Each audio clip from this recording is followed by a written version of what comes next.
હવે આની સાથે આપણે પટ આપ્યો હતો કેનો સેફિલાઇઝરનો। નમસ્કાર ખેડૂત મિત્રો, હું છું શૈલેષ જલુ અને ખેડૂત મિત્ર યુટ્યુબ ચેનલમાં ફરી તમારું સ્વાગત કરું છું। ફરી ઘઉંના નવા વિડીયોમાં તમારી સાથે હાજર છું, કારણ કે આ ઘઉંનો વિડીયો જે ઘઉંની ખેતી કરે છે ખેડૂતો માટે ખાસ ઉપયોગી છે। કારણ કે લોકો એવું સમજે છે કે ઘઉંમાં કાંઈ માવજત કરવાની હોતી જ નથી। ઘઉંમાં પણ સારી રીતે જો માવજત કરવામાં આવે તો આપને સારું ઉત્પાદન મળે।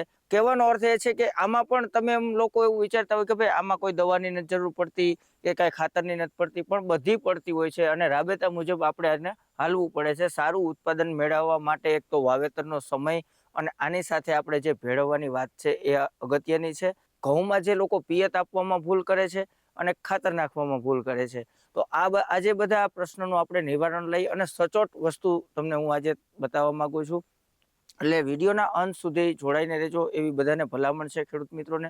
કારણ કે ઘઉં બધા લોકો આપણા પુષ્કળ વાવેતર થાય છે અને અનુભવ પણ બધાને હોય જ છે, પણ કાંઈક ને કાંઈક નવી વાત અને સારી વાત અને જે અનુભવ થયા હોય એ હું તમારા સુધી પહોંચાડવા માંગતો હોય। તો હવે પહેલા નંબરમાં અત્યારે ઘઉંનું વાવેતર આપણે ચાલુ છે અને 12મા મહિનાની 20 તારીખ લગન અમે લોકો વાવેતર કરતા આવ્યા છે।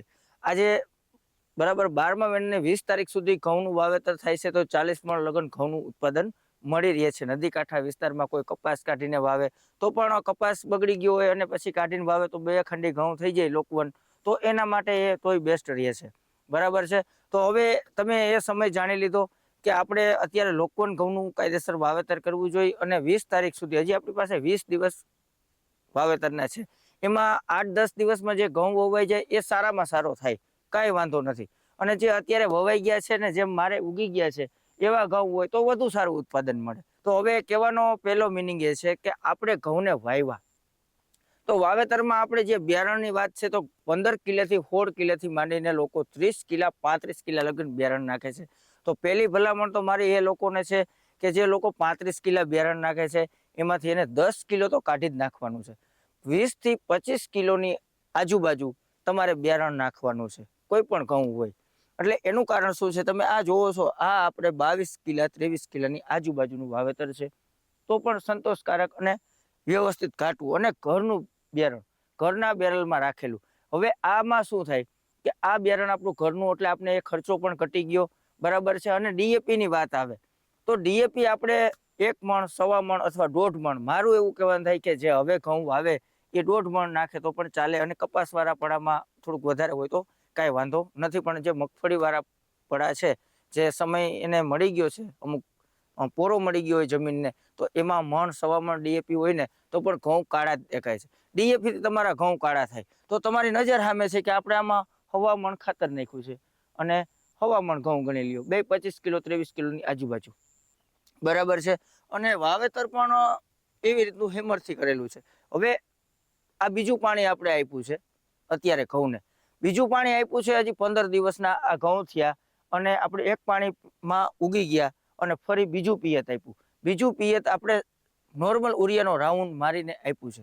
એટલે ઘઉં ડાયરેક્ટ લોકો એમ કહે છે કે ઘઉં ફૂટાડવામાં તાણ આપવી પડે છે। હવે ઘણાની મેં એવી સિસ્ટમ જોઈ છે જે ઘણા ખેડૂત મિત્રો અત્યારે ઉગવામાં જ 2 પાણી આપે છે, જેમ કે ઘઉં 3-4 દિવસમાં ઉગતી જાત છે અને ઘઉંને તમે જોયું હશે કે પછાટે વધારે પાણી ભરાશે ને તો પણ ત્યાં ઘઉં ઉગતા નથી। તો તમારે 2 પાણી આપવાનો એનો મિનિંગ શું છે? આ એક અઘરી વસ્તુ બને છે કે ભાઈ 2 પાણી પછાટે કદાચ પછાટ ભરી હોય તો ત્યાં 2 દિવસ ઘઉં મોડા દેખાય છે, તો આપણે આને 2 પિયતની ક્યાં જરૂર છે? કાંઈક એના લીધે ઉગાવો ઓછો મળે છે અને પિયત તો 2 આપવાથી ડાયરેક્ટ જ ઘઉં સેજ પીળો નીકળે અને 2 મણ ડીએપી નાખે છે ને એ જ 2 પિયત આપે છે। એટલે 2 મણ 2.5 મણ ડીએપી નાખી દે છે ને 16 ગુઠામાં, ત્યારે એ વધુ ડીએપીના હિસાબે 2 પિયત સહન પણ કરી શકે છે, પણ એટલી જરૂર નથી। અને 2 પિયત આપે, ફરી થોડોક સમય આપે અને પછી પાછું પિયત આપે, એટલે 3 પિયત આપી અને એ લોકો તાણ આપે છે। જ્યારે મુકટ મૂળ અવસ્થા આવે એની, કે જ્યારે એક મૂળ ફૂટવામાં આવે એનું, તો ત્યારે એ લોકો તાણ આપે છે। એટલે કે જ્યારે આપણી વધવાની ક્ષમતા છે, આજે આપણે શરીરની અમુક ઉંમર હોય છે અમુક, બરાબર છે, તો ત્યારે તમે ખાવ નહીં તો ચાલવાનું નથી। એની જ જેમ જે ઘઉંને આ પ્રકૃતિ છે, આ આપણે કાંઈ કરતા નથી, આપણે નિમિત્ત બની છે। ઘઉંને હવા પાણી આપણે પાણી આપીએ છીએ એક, બરાબર છે, હાલો, પણ આ કુદરતની પ્રકૃતિના લીધે આ મોટું થાય છે। એ ફૂટાડવાની વસ્તુ એ પ્રકૃતિ ફૂટાડે છે એને, તમે એને તાણ આપશો ને તો ફૂટશે નહીં. મારું એવું કહેવાનું છે, જે લોકો તાણ આપે છે એને પણ એવું એક ખાસ કહેવાનું થાય છે કે તમે તાણ આપો છો ને એના કરતાં 2 કેરા એવા રાખજો કે એને પાયા જ રાખવાના અને એકને એક ઘઉંને તમારે તાણ આપવાની. તો કેટલું જાણવા મળે છે એ પણ તમને જાણવા મળશે. અને ઘઉં ઝીણા થાય છે તો છેલ્લે લોકોને ઘઉં ઢળી જાય છે અને ઝીણા થાય છે. ઘઉં ઊંડા નાખવાથી ઢળતા નથી એવું માન્યતા છે. ઘઉં ઊંડા નાખો કે સીસરા નાખો, ઘઉં ઉગવા જોઈએ એ માપના આપણે નાખ્યા, પણ ઘઉંને આપણે એક જ પિયતમાં ઘઉં ઉગે ને એટલે એનું મૂળ જે છે ને એ થોડુંક નીચે ભેજ બાજુ આકર્ષાય તો એ નીચે જાય એટલે ઘઉં મજબૂત છોડ બને અને અંદર એના મૂળ જાય. તમે 2 પિયત આપો ને એટલે છોડના મૂળ બધા સાઈડમાં ફેલાઈ જાય, એને અંદર જવાની જરૂરિયાત રહેતી નથી, એને ભેજ મળી ગયો એટલે મૂળ કોઈ પણ પાક નહીં. ઘઉં ઊંડા પણ વાવો માપે મેળે અને એક પાણીમાં ઉગી જાય એટલે એ ઘઉં ઢળવામાં પણ ફાયદો થશે અને 20 થી 25 કિલાની આજુબાજુ જો ઘઉં નાખેલા હશે ને તો એ ઓછા ઢળશે. કારણ કે એ ઘઉંને આ તમે જોવો તો આમાં થોડીક જગ્યા હોય એને તો એ ઘઉં ફૂટશે. હવે જગ્યા જ ના હોય, અમુક ઘઉં એવા નાખે કે કઈ જગ્યા જ નથી રહેવા દેતા, બરાબર, જગ્યા જ ના હોય તો એ ફૂટશે ક્યાંથી? અને ફૂટશે નહીં ને ત્યાં લગન તમારો ઘઉં છેલ્લા પાણી પીએ નહીં. હવે માન્યતા એવી છે કે ઘણા ખેડૂત મિત્રો પાટલીના 4 વખેડિયા ઘઉં વવરાવે કે ભાઈ ઢરે ને એટલા માટેથી. હવે એવું છે કે તમે ઘાટા વાવશો ને ઘઉં એટલે ઢળી જવાના, પણ સહેજ માપે વાવેતર થશે ને તો ઘઉં ઢળશે નહીં. ફૂટવો જરૂરી છે અને ફૂટાડવા માટે તાણ દેવાની કાંઈ જરૂરિયાત રહેતી નથી. તો આપણી નજર સામે આ ઘઉં મારી દ્રષ્ટિ મુજબ બહુ ઘાટા છે. 22-23 કિલો નાખ્યા ને તો ઘાટા થયા. તો આગલા ઘઉં જે મેં વાવ્યા તો એમાં 20 કિલોનું જ વાવેતર કર્યું, છતાં પણ એમ લાગે છે કે એ આના જેવા જ ઉગ્યા. હવે આ ઘઉંના ઘાટા ઉગાવા છે એનું કારણ શું? તો કે આપણે આમાં બાસાલીન પાવાનું સત્તર બંધ કરી દીધું. હવે એક પાણી પાઈ દીધા એટલે એક પાણીમાં ખડ કાંઈ એટલું વૃદ્ધિ કરે નહીં. એક પાણીમાં ઘઉં કાંઈ, આ એક પાણીના ઘઉં છે, કાલે આમાં બીજું પાણી પાયું છે અત્યારે આપણે ઊભા, તો એક પાણીમાં આ ઘઉં કેવડા થઈ ગયા છે, પારા ઢગ થઈ ગયા. તો આમાં જે મગફળીના અરોડા ઉભા છે એ વસ્તુ બરાબર છે, પણ ખડ નથી નીકળ્યું અને ખડને આપણે પછી હિતાવી દઈએ, ખડનો રાઉન્ડ મારે જ છે તો અત્યારે બાસાલીન પાવાની કોઈ જરૂરિયાત રહેતી નથી. એટલે દવા તમે બાસાલીન ચોક્કસ બંધ કરો, કારણ કે એમાંથી 4-5 કિલો ઘઉં તો તમારે એમ ઓછા ઉગે અને બાસાલીન અમુક વધઘટ થાય ને તો ક્યારે પણ તમારે એક સરખા નહીં થાય, એમાં તમને વધઘટ જોવા મળશે.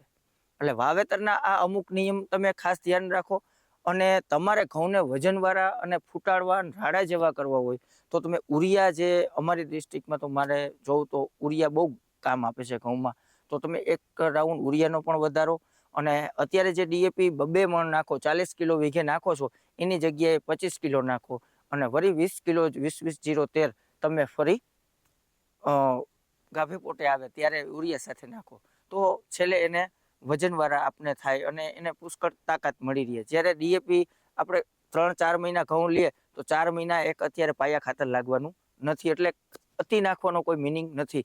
જેટલું છોડ લેવાનું છે એનાથી વધારે નાખશો તો એનો કોઈ મિનિંગ રહેતો નથી.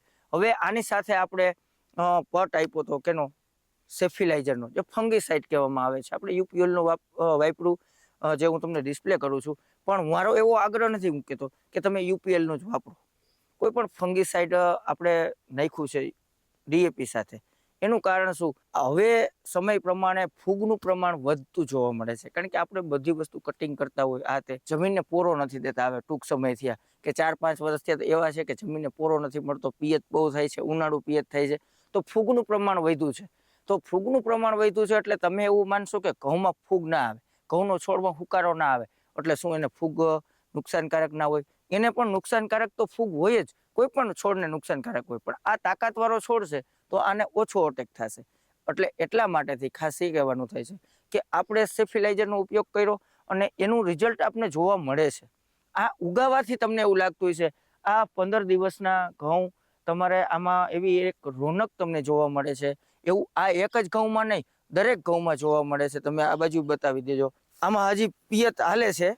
આ ઘઉંને આપણે પાઈ દીધા છે ને આમાં અડધા ઘઉંના પિયત આપી દીધું છે ને અડધા ઘઉંમાં બાકી છે, બરાબર છે. તો આ ઘઉંમાં પણ તમે જુઓ કે એના જે પાંદ છે ને એ સીધા જોવા મળે છે, કંઈક તાકાતવાળા, બરાબર છે.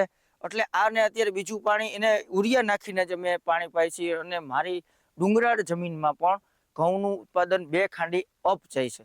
તો મેં ઘણા એવા પડા જોયા છે કે કાળી માટી નદી કાંઠા વિસ્તારમાં પણ 2 ખાંડી ઘઉં કરવામાં એ લોકોને તકલીફ પડે છે, કારણ કે એ લોકો એટલું જ ભૂલ કરે છે કે ઘાટું વાવેતર કરી દે છે. હવે ખેડૂત મિત્રોની પહેલી ભૂલ જ એ છે કે ઘાટું વાવેતર. આજે આપણે કૃષિ જે સલાહ આપે છે, કૃષિ માર્ગદર્શન જે આપણે સલાહ આપે છે, એ 16 કિલા ઘઉંથી આપણે સલાહ આપવામાં આવે છે કે 16 થી 20 કિલો તમે ઘઉંનું વાવેતર કરો. તો આપણે 16 ને 20 તો ન્યારીએ, પણ આપણે 30 ને 35 કિલો જો ઘઉંનું વાવેતર કરી, એટલે એનો આપણે એવો મિનિંગ નથી કે આપણે ન થાય. 16 કિલા ઘઉં વાવે છે ને એને 60 મણ 65 મણ ઘઉં થાય છે ને, એવા કોમેન્ટો પણ ખેડૂત મિત્રો કરે જ છે. અને જે ખેડૂત મિત્રો ઘઉંનું વાવેતર આવું રીતનું કરે છે, સારું ઉત્પાદન મેળવે છે, અવશ્ય કોમેન્ટ કરજો, જેથી બીજા ખેડૂત મિત્રોને એવું માર્ગદર્શન મળે કે આ વાત મારી જે છે એ સાચી છે. બરાબર, જે આ મારી વાતથી સહમત છે ને જે મિત્રો, એ જરૂરથી કોમેન્ટ કરે અને આ વિડીયો બીજાને પણ શેર કરે. હવે તમે ખાલી કાપ મૂકવાનો છે તમારે, કે પહેલા નંબરમાં તો તમારે બિયારણ ઓછું નાખવાનું છે, બીજા નંબરમાં ડીએપી પણ માપે નાખવાનું છે, અને એની સાથે ઘઉંમાં જે તાણ આપવાની વાત છે તો એ તમે ભૂલી જાઓ. તમે તાણ ત્યારે આપો છો જ્યારે એની મૂળ મુકટ અવસ્થા હોય, બરાબર છે, જેનું મૂળ ફૂટતું હોય, અને ત્યારે તમે એને તાણ આપી દો છો, અને એ ઘઉં પછી મંડાતા જ નથી, અને પછી પાણી આપો એટલે ડાયરેક્ટ નીંગલ પડી જાય છે. જેમ કે આ ઘઉં એટલા ઊંચા જાહે ત્યારે તો આમાં નીંગલ પડશે, એમ થાય કે હમણાં કઈડે આવી જશે ને ત્યારે આમાં નીંગલ પડે, અને ઓલા તો અવડા ઘઉં હોય ને ત્યાં તો તમને એમ થાય છે કે હમણાં નીંગળી જશે, એને તાણ નડી જાય છે. એટલે ખાસ ખેડૂત મિત્રો, ઘઉંને બહુ તાણ આપવાની કાંઈ જરૂર નથી. તમારે પેલું પાણી આપી અને 15-17 દિવસે આજુબાજુ તમે બીજું પાણી ઉરિયા નાખીને આપો, ડાયરેક્ટ એમાં વૃદ્ધિ જોવા મળશે.